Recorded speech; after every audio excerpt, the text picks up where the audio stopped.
Singapore has just released its latest key household income trends, and for the first time ever, the median monthly household income has crossed the $12,000 mark. Or, to be more specific, the median monthly household income rose from $11,558 in 2024 to $12,446 in 2025.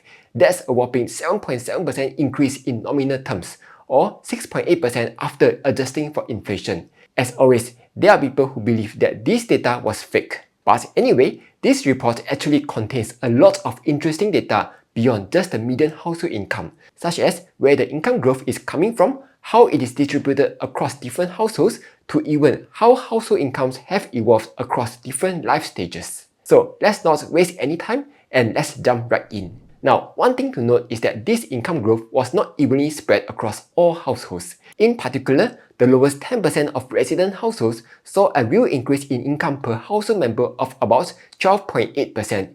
This was substantially higher than the overall median.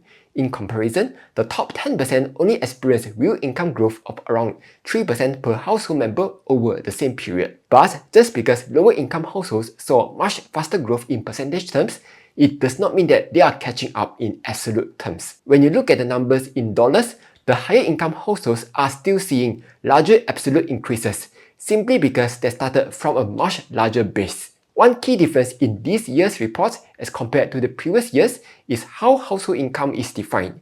In 2025, the measure was expanded to household market income, which includes not just income from work, but also income from outside of work, such as investments, rental income, CPF payouts, and even insurance payouts. At the same time, the coverage was also broadened to include households where no one is employed. Here, some people will be like, aha, you included additional income, that's why your number is so much higher now. Don't worry, the government never bluffed you. In fact, they broke the income down to various sources nice for you. Interestingly, the percentage of non-employment income has been steadily growing over time. In 2015, income from non-work sources made up about 14.9% of total household income. But by 2025, this had risen to around 20.4%.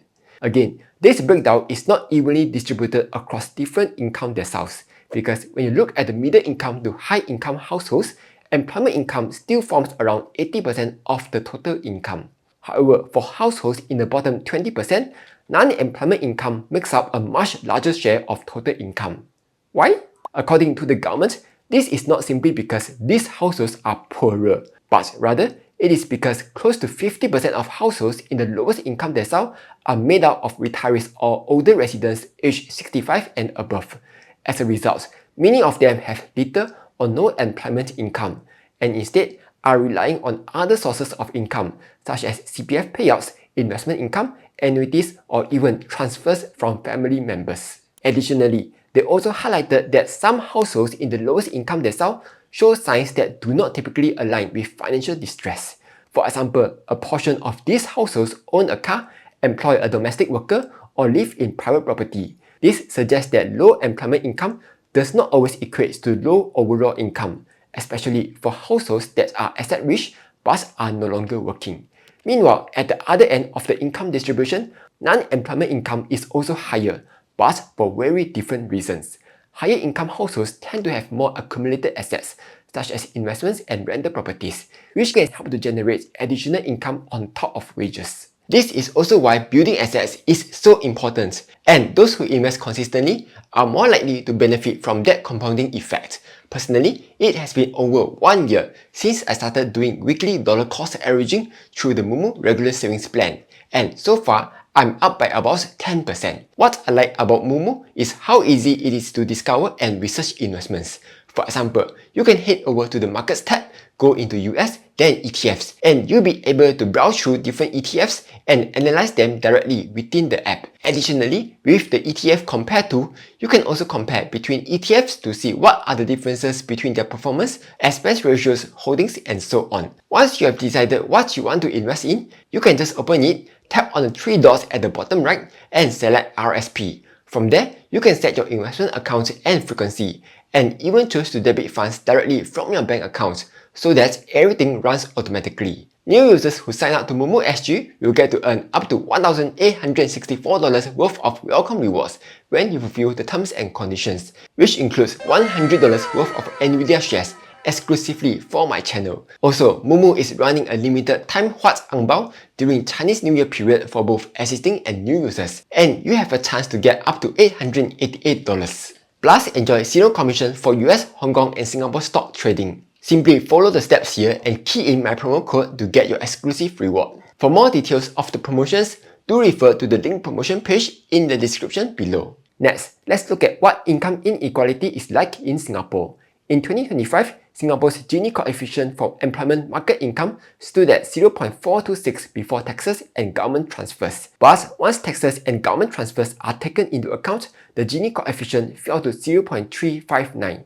This is the lowest level ever recorded since 2015. As you might expect, when non-employment income is included, income inequality at the market level becomes slightly higher. That's because higher income households are more likely to have accumulated assets that generate additional income streams, such as investments and rental properties. We can see this clearly when we look at total household wealth. Here, the average total wealth of the top 20% of households far exceeds that of the remaining 80% combined.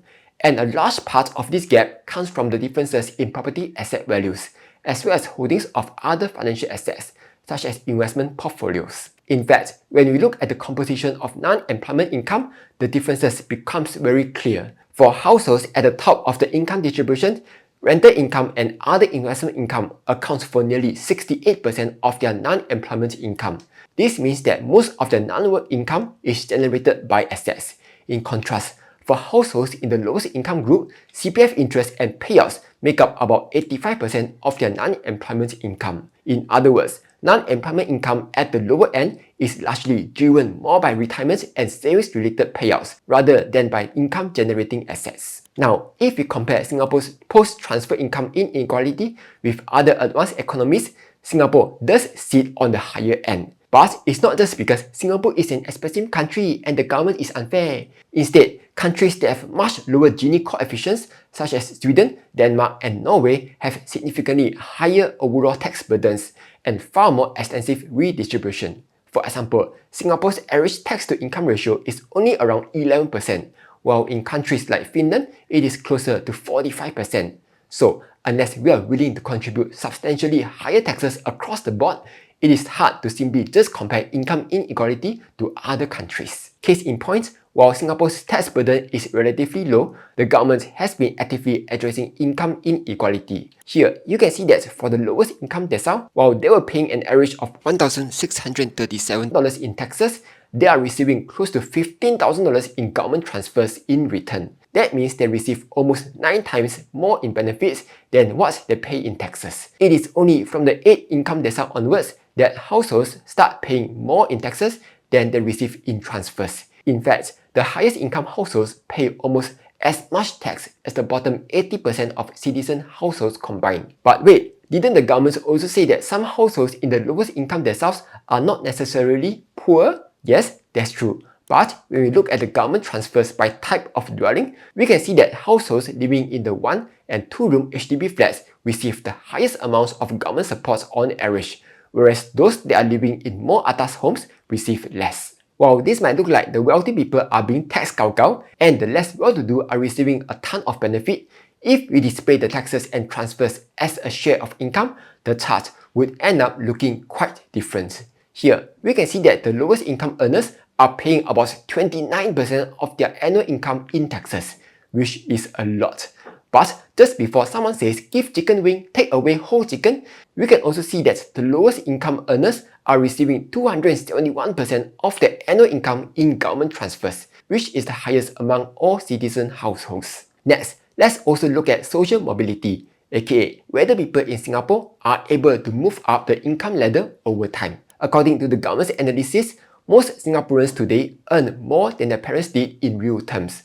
For example, among individuals born between 1985 and 1989, whose fathers were in the 21st to 40th income percentile, around 70% went on to earn more than their fathers. But more importantly, this upward mobility is not confined to those who started off well. Among individuals born into the bottom 20% of income households, close to 95% ended up earning more than their fathers. In fact, Singapore has done relatively well in sustaining social mobility as compared to other advanced economies. However, that said, as Singapore's economy has matured, we can now see early signs of slowing social mobility.